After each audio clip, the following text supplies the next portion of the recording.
Bonjour et bienvenue dans un nouvel épisode de Quest for Loot, et aujourd'hui nous allons ouvrir la Geek Fuel, la fameuse Geek Fuel exceptionnelle XL qu'ils nous ont promis pour ce mois-ci.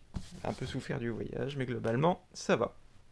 Donc on a un packaging différent d'habitude, parce qu'il est illustré, hein, avec tout un tas de petits easter eggs de référence. On a du Mario, on a un Rubik's Cube, on a Robocop, on a Retour vers le futur, SOS Fantôme, G.I. Joe, Jurassic Park, tac tac tac. Ici on a du Harry Potter, c'est à moitié mangé, mais c'est pas grave, je l'ai vu ailleurs. Là il y a Spider-Man, enfin bref.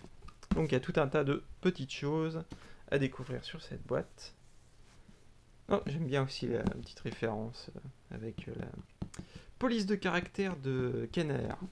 Donc ce mois-ci, on a une Geek Fuel XL pour pas 1 centime de plus que d'habitude.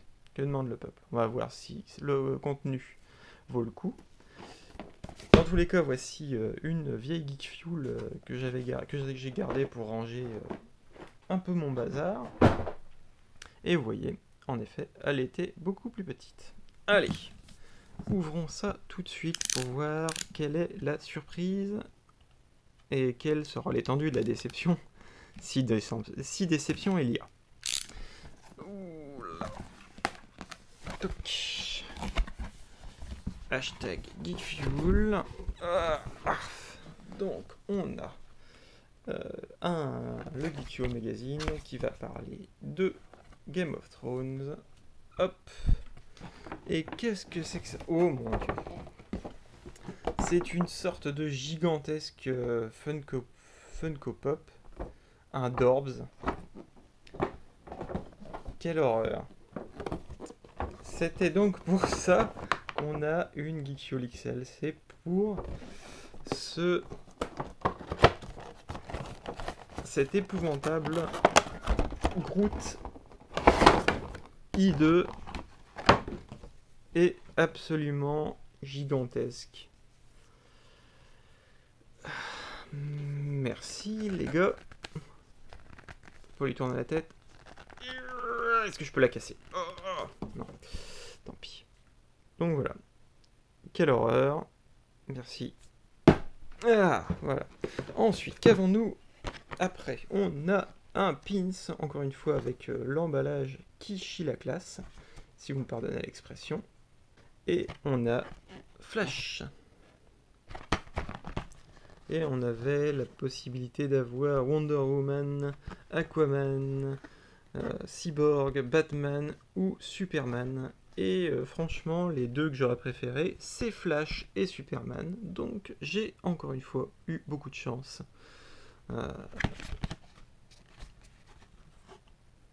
Et voilà, le sympathique pins dans le style des jouets Super Friends, je crois. Hop. Crac. Ensuite, chop. On a un t-shirt Wonder Woman qui est bien classe. Donc simple et efficace. Hein. Faut chercher midi à 14h, j'aime bien. Alors, qu'est-ce qu'on a encore là-dedans? On a une plaque Out of Time, donc retour vers le futur. Check. Qu'est-ce que c'est? Ah, c'est pour... c'est une petite machine de voyage qu'on accroche sur ses bagages. Je ne voyage jamais, mais bon. Je peux l'accrocher sympathiquement à ma porte et ça fera une petite décoration retour vers le futur. Donc, et là où tu vas, tu n'as pas besoin de route. Plutôt sympa. Alors, tac, on a le jeu vidéo qui est Space Jacked. Donc, jeu indé classique, hein, style qu'on retrouve souvent dans les Geek Fuel. Et la petite carte. Donc, le t-shirt. À choisir, j'aurais préféré le Big Daddy. Parce qu'il est un peu plus détaillé au visage. Mais franchement, ils sont tous hideux, donc c'est choisir entre la peste et le choléra. Donc on a les pins, plutôt sympa, et le reste. Donc le retour, alors je pense que j'ai pas besoin de reparler de Storer qui est là-bas, hein, on est content. Hop, on a crac le super t-shirt Wonder Woman que je vais m'empresser de mettre, même si j'ai pas vu le film.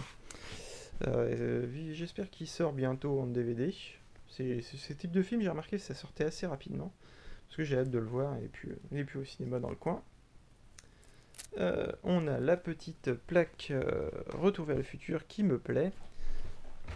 Le pins Flash, où j'ai encore eu la chance. Et un jeu indé que je découvrirai peut-être un jour. Ah, j'ai pas regardé le magazine. Alors, le magazine. Alors, on a un petit hommage à George Romero, hein, qui nous a malheureusement quitté, hein, le père du zombie moderne. Si vous regardez Walking Dead, sachez que cette série n'existerait pas sans lui, parce que le zombie tel que nous on le connaît, c'est-à-dire le zombie lent et qui meurt uniquement quand on lui détruit le cerveau, c'est son invention. Avant lui, ça n'existait pas. Avant, c'était le zombie du mythe haïtien, c'est-à-dire plutôt des hommes possédés.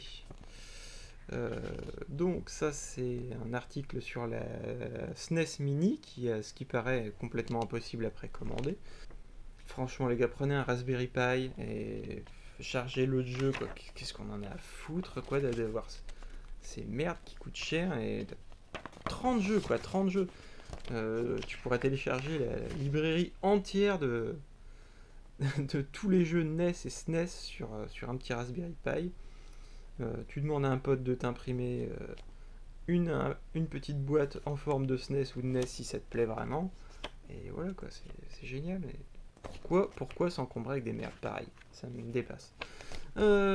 Ensuite, donc, on a un petit récapitulatif de Game of Thrones que je ne vais pas lire parce que j'ai pas encore vu les nouveaux épisodes. Un petit article sur le jeu. Qu'est-ce qu'on a comme truc geeky? Rien qui m'intéresse là-dessus. Rien qui m'intéresse ici. Et, en fait, ils vont sortir un jeu Fallout. Fantasy Flight Games, qui fait des très bons jeux, va sortir un jeu de société Fallout. Donc je pense que si vous devez acheter un jeu de société Fallout, vous évitez de prendre un jeu de dames avec des capsules de Nuka-Cola, et vous prenez un vrai jeu de société édité par un vrai éditeur. Et puis le reste, rien de bien intéressant. Tac. Donc voilà, une grosse déception, hein, parce que le seul truc énorme là-dedans, c'est cette merde là. Et mais le reste quand même est plutôt cool, donc 50-50. Disons qu'en fait je suis surtout déçu parce qu'ils avaient fait un peu du tapage sur leur Geekfuel XL, mais ouais, résultat. Le hype, c'est jamais bon. Allez, ciao ciao.